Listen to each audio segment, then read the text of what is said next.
Don Quixote is one of the most important and influential works of classic literature in the world. You probably haven't read it. I have something called the mom test. Basically, has my mom heard about it?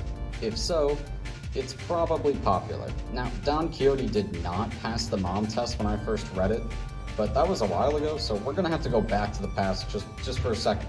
Just bear with me here. Years ago, I was a I don't remember the circumstances, but I was in my middle school library and I picked up this book. It might have been for an assignment, or maybe I just wanted to try the classics. It could have just been on a whim. I don't remember what version of the book it was, but I remember the foreword. You know, the guy comes in, he's just like, I really wanted to take this amazing book, one of the most important books of all time, and make it more suitable for younger children. I can see why he wanted to do that, because I had no idea who Don Quixote was at the time. Like, maybe I had heard of him, I'm not sure.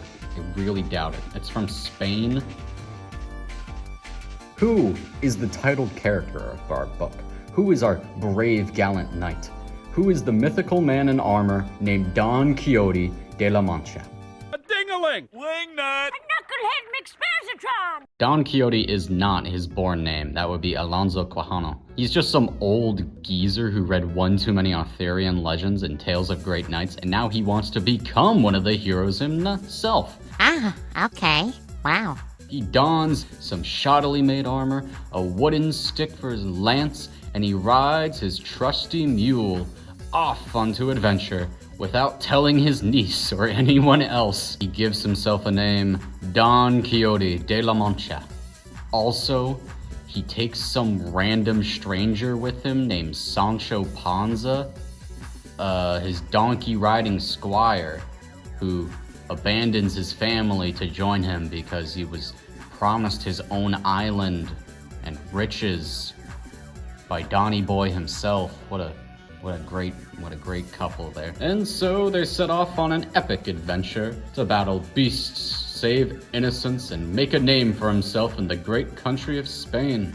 Like the time Quixote mistook windmills for giants and charged right at them, or the time he solved a wage dispute, which immediately continued after he left. Or how about the time he bested a lion by it falling asleep? Oh, brother, this guy stinks! My favorite story is the puppet show. Apparently Donnie's deeds have not gone unnoticed. Word has spread, and now a puppet show is being put on in his honor. It's exactly what he wanted, until he starts nitpicking it and stopping the show so many times to correct the inaccuracies, totally disrespecting the production made to celebrate him, and it annoys everyone so much that they kick him out of the tavern where it's being held. It's hilarious.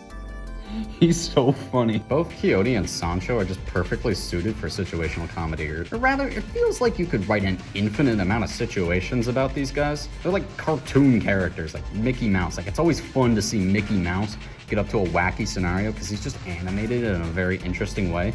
Or he's like Superman, where he has like superpowers that led himself to interesting scenarios, like, oh, Superman takes on a gorilla, takes on aliens from space, takes on Godzilla, you know? It's fun to watch that sort of thing.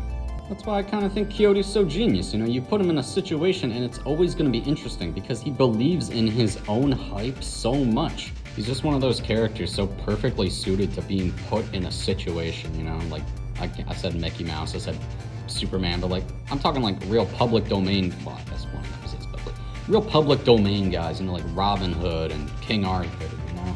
That's the kind of guy Quixote is, and it kind of makes me sad there's not too many adaptations of his tale. Like, I feel like we could be doing some really interesting stuff with this guy, but no, we just kind of forget about him. It's a little upsetting. You can keep the myth about this guy alive forever, but like, that's all well and good, but why? Like, well, why does the tale even connect to us? Well, there's just something admirable about him, or even enviable, really. Quixote travels all of Spain, going on adventures, living his dream. He gets to be a nomad, LARPing as a knight, saving people in his own mind, at least. He's horrible at it. He's laughable, you know? It's fun to point and fun at this guy, but, you know, he also makes you go, dang, he's living his best life. I think Don Quixote can stand the test of time as long as human beings have grand ambitions. They want something more out of life, which is never gonna change. That's always gonna be how we are. He's just an infinitely likable character. He's like a dog chasing his tail. He's so stupid, but I love him.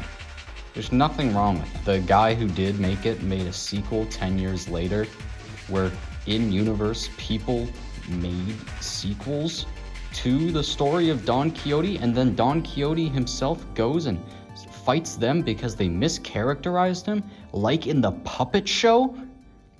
I need to read that. I haven't read that. I need to read it right now. I have to go.